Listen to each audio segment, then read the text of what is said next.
Hi everyone, so it's Abel. I'm from 10 and 11 Design. I'm a product design and design sprint facilitator. Well, you probably know me through Facebook because I'm probably just gonna share it over there. I'm not sure. Anyway, let's get into it. So today I'm gonna share with you how I schedule my week and my day to maintain productivity and alignment and continuity with my work since I've been working alone.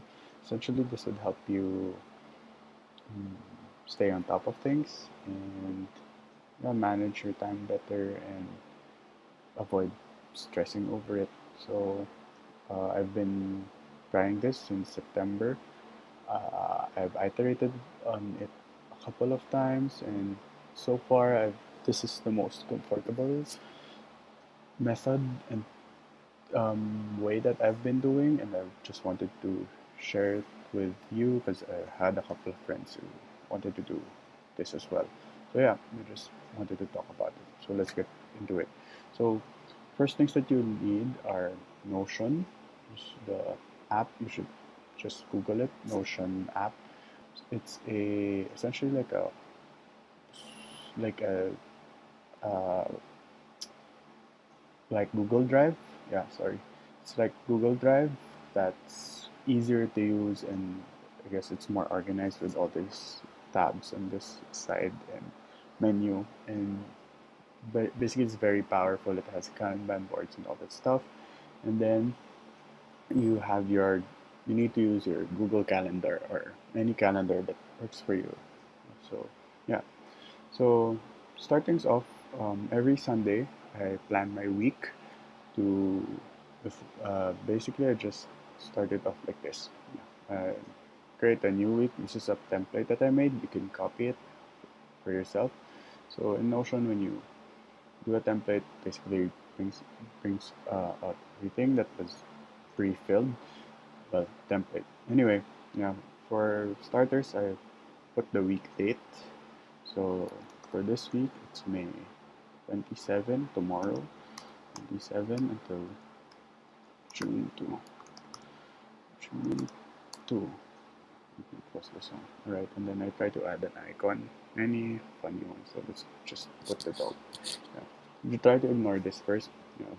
So first focus on the Kanban board. So how I started essentially, I list down everything that I have to do for the week within the Kanban board in the first column, just so I have everything lined up. So let's say finding, find. Um, we're gonna try to fill it first. So find leads. Um, say I have to write an article. I have to design a landing page, and then I have to call the company X, video call with my coach, um, video call with client, I have to go to event, I have to do post on social media. So yeah, usually I just try to put everything there, even personal stuff like see friends, or like go go out with family, and then once I have everything there, I just distribute it into the proper days. So yeah, let's say I have a meeting. So I have a meeting that's usually the day of the meeting anyway. So you just put it into, I just drag it into the proper column. Let's say it's a Wednesday. That's days for the week until Sunday. Sorry, I didn't say it. Um, Monday, Tuesday, Wednesday, Thursday, Friday, Saturday, Sunday, and then I basically have usually I have Mondays as a sales day, so you could put any day that you want, or like if you have a 8 to 5 job, you could do it. Me, this works for me because I have to handle different things all at the same time. So Monday is sales, marketing. For Tuesday, Friday is design. It's not strictly like this. Sometimes I move it here and then do 2 days of sales, and then I have a different day on a different thing on Thursday, whatever I have to do. Usually I put Monday and Tuesday on sales. yeah, essentially, you just try to distribute everything. Oh yeah, I forgot. I even put things like going to the gym. So if I go to the gym on Monday, Wednesday, and Friday, just put it there, and then landing page day, put it here, and then design landing page, write article for marketing. I have to write an article. I have to call company X. To call the client. I have to go to an event.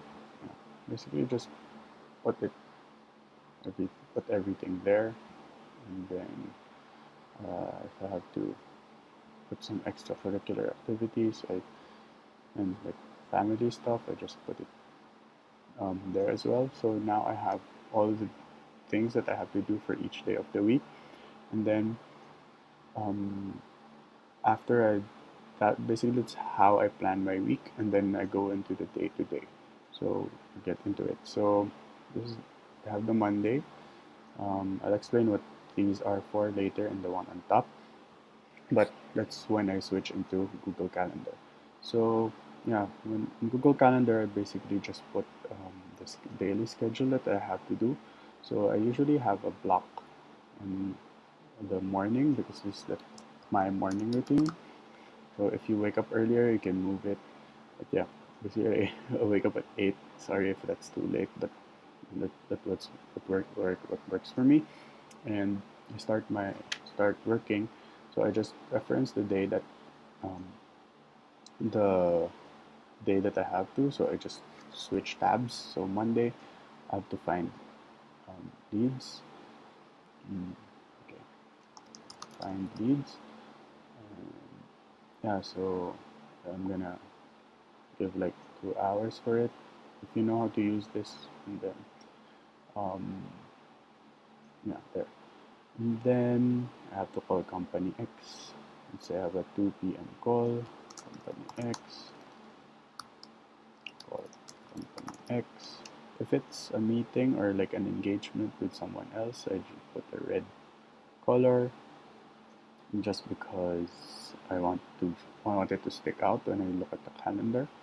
And then I think this is not enough. Let's add something else. Let's add create a pitch deck. Pitch deck. So basically, this is sort of the arrangement of how the day would go. And then, yeah, create pitch deck. Let's say 3 to 5. It's going to take long, 2 to 6. Create pitch deck. Yeah, so that's how I do it. Also, I try to offload all the email and social media and other stuff into certain times of the day. So at 12 p.m. to 12:30 p.m. I do email. I check Facebook, Slack, and Instagram. So I just put it there, and then I also do it at 4 or like after I work. So let's just put it after. Do the same thing and email of Slack, IG. Alright. So yeah, I still have to go to the gym. Um, say 7. Sorry, it's a bit lagging. 7, 8. Okay, 8. Go to the gym and then I assign it a different color. Say green, and then now um, I have a schedule of the day. So when I have it out, I try to take note of three things to keep in mind when you're making your daily schedule. First is context switching. So context switching, try not to schedule drastically different things beside each other, on top of each other, just so um, you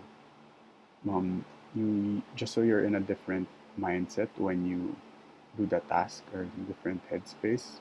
So it's sort of segregating all the tasks that you have to do, and so you're more productive and you don't have to struggle working on something. So, for example, I have to find leads. It's more of a research thing, and then I I have a big gap essentially here between finding leads and creating the pitch, which is more of a deep work and focused kind of task that I have to really get down and dive in. So I don't usually just put them beside each other because there's the tasks the context switch is too big. So um, it's hard for me, and sometimes I need like a breather. So I just put a short break sometimes, like 10 minutes, 20 minutes, so um, I could switch properly. And then the second thing is um, being realistic with the amount of work that you do. So you can't essentially work for 8 hours straight, or just be realistic. You can't really work for 8 hours, so you can budget for 6 hours. I measure my time um, as well. Sometimes when I feel like I need it, especially when I'm having trouble being focused, because like having a timer really helps me stay focused. So you could just use any timer, but for desktop you could use toggle. Yeah, that's another thing that I just added. Um, yeah, so first is context switching. The second thing is the amount of work that you do. So try to schedule at least 6 hours just so you have a good amount to work with, and it's not very hard and you're not too pressured. Because before I tried being really strict and having a really tight schedule and end up getting so stressed. So the goal here is to stay productive and stay healthy anyway. So don't try to overload yourself. Yeah. And then the last thing is um, having a highlight, or having a highlight for the day. So among all these tasks, if you or like all the things that you have to do in a day, try to think of um, or when you're making the schedule, ask yourself if it's the only thing that you were able to achieve in the day, are you gonna be happy? Like, yeah. So are you gonna be happy if it's the only thing that you achieve in the day? So let's say for this example, I think for me the pitch deck would be the biggest thing for me. So yeah, that's the only thing that um, would be able to achieve. I'd be happy with it, and so that guides me with my prioritization. So everything else sort of works around it, so I can be flexible with the other times, because as long as I'm able to do it and I have enough time with it, I don't have to feel guilty or stressed or annoyed. So yeah, those are the three things. So first is context switching. Second is being realistic with the amount of work that you do, and then having that highlight of your day. Yeah, and then at the end of the day, um, I do a day review. So a day review and plan tomorrow. Yeah. So I'll usually just change the color for this one as well. So yeah, usually I do this before I go to bed. So essentially, what I do with it is here in Notion. Yeah. So first I do a day review.